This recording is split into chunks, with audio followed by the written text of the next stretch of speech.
Hello, and happy Motivational Monday to all of my Taurians, all of my bulls. The energy has already been cleared. Let's see what the message is for today. Hopefully, you all are having a great day on today, Taurus. I know that you are because that's the intention you set. Let's get into your general reading. These are the Light Seers Tarot deck by Chris Ann. Let's see what these cards have to say. Yes, somebody's learning how to take their power back. Yes, after coming out of a really dark time. Let's see what these cards have to say. Let's see what else. Let's see what other cards we have to pull for your general reading. Let's see. Taurus. All right, the first card is the Seven of Cups. We also have the Six of Swords. We also have the Five of Swords. Somebody's getting away from some very hostile thoughts about some things. We also have the Ten of Cups. We also have the Three of Wands. Your reading is going to be relatively short like everyone else's reading for Monday. Yes, because what is your word for today? We also have the Four of Cups. We also have the Knight of Wands. We have the Eight of Wands. We have the Knight of Swords. We have the Nine of Wands. We have the King of Swords. And we have the Nine of Swords. Yes. All right. Taurus. Like I said before, you all are very logical, a very logical sign. You all are generous and trustworthy. You all are very responsible, very stable sign. You are. But somebody has really gone through a very challenging transformation, right? This challenging transformation of taking your power back, and I'm picking up all these cards so that you can see what I do see somebody feeling, sailing away from something, maybe a little disappointed, but still just finally deciding, let me just sail away from this. Let me just move on from this, right? This emotion about some things is, again, we're not other people's gods. We can't control other people, right, Taurus? So yeah, so instead of you kind of being bullheaded about things, you're deciding, I need to just sail away. Yes, I've cried my tears. I've poured out, right? I know my ancestors are watching over me, protecting and keeping me safe, but I'm also wiser now. This wisdom that you've acquired during this time for your lives, for somebody, like I said, the disappointment just came in is that you had deep emotions for somebody. It could be somebody you were married to, somebody you were in a romantic relationship with. It could be a family member, but the emotions ran very, very, very deep, right? And for some of you all, you may still be kind of stuck on, I was bitten by a snake. I encountered a snake, because the emotions were as deep as this ocean, right? But instead of you looking at it as like, this person is a snake, you can say, I had a Kundalini experience. I was awakened, right? I can't just go by if it's family, whether it is blood relatives, family, or somebody you were married to, or somebody who married into your family, or whatever. I got to look at the spirit. I got to listen to my intuition. Because right now somebody's saying hindsight is 2020, right? So somebody's going back in their spirit and they're saying, I knew something was off. I knew something was wrong, but I just kept going forward. I felt like if I took my time, if I just kind of was very patient with the situation, it was going to work itself out. But no, it didn't, right? So again, I do see somebody taking their time. You were ruminating over it, but now your peace is more important than winning, or what you may have thought was a win, right? But it wasn't a win, because again, we're not other people's gods. We don't know what the backstory is a lot of times of other people, unless you go see somebody who can go back into their past lives, or even have some other way of finding things out. But a lot of times you can't just find it out on the surface. You're going to have to rely on your higher self to find out what the backstory is. But I do see you coming to the end of a long and arduous journey of self-discovery. Something had to burn you to start listening to your own intuition.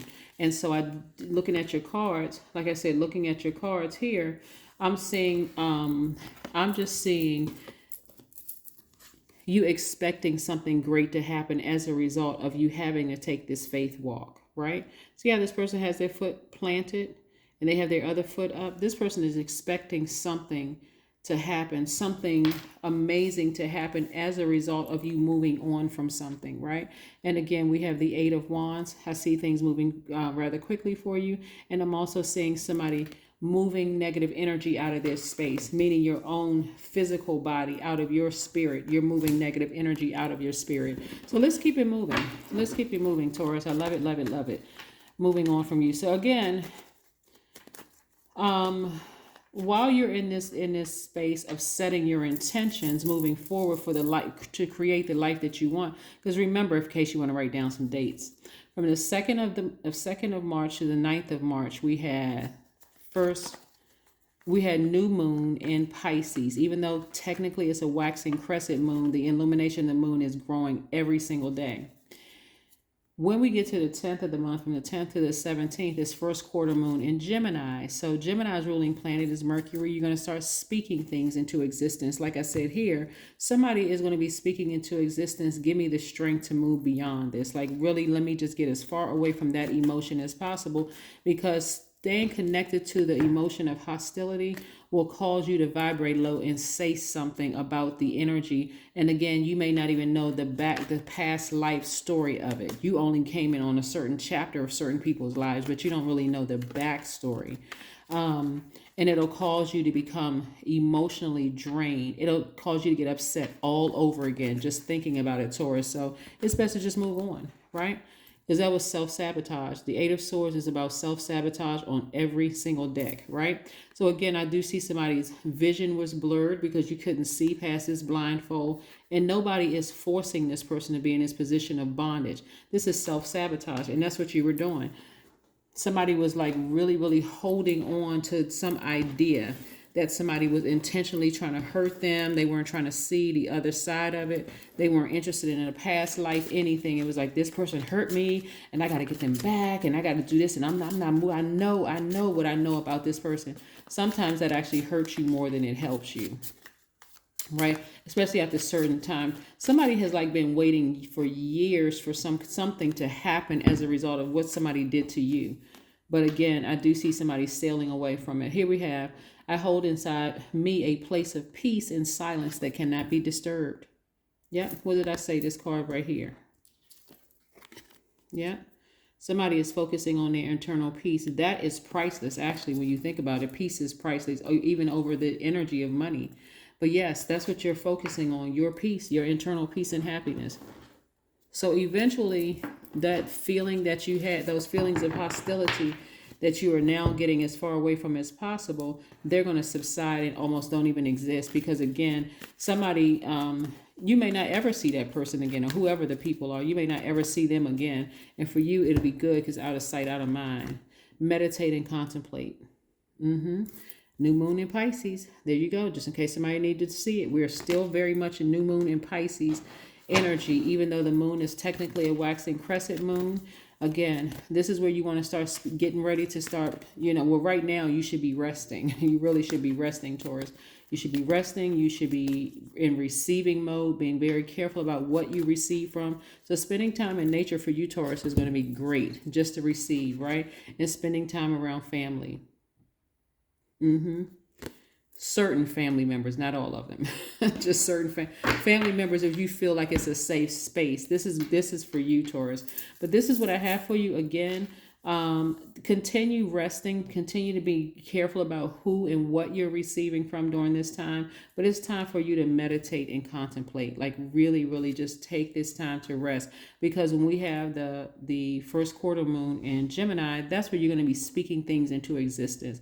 Like, you know what, I need to get as far, even if you say, if I never see that person again in life, I'll be good, right? I just keep that energy away from me, so that, and keep, and vice versa, clear my mind, clear my thoughts, so I can keep vibrating high, so that I can start creating space to receive the things that I've been asking for. But this is what I'm seeing for you, Taurus. Continue having a great day. I know you will, because that's the intention you set. Bye.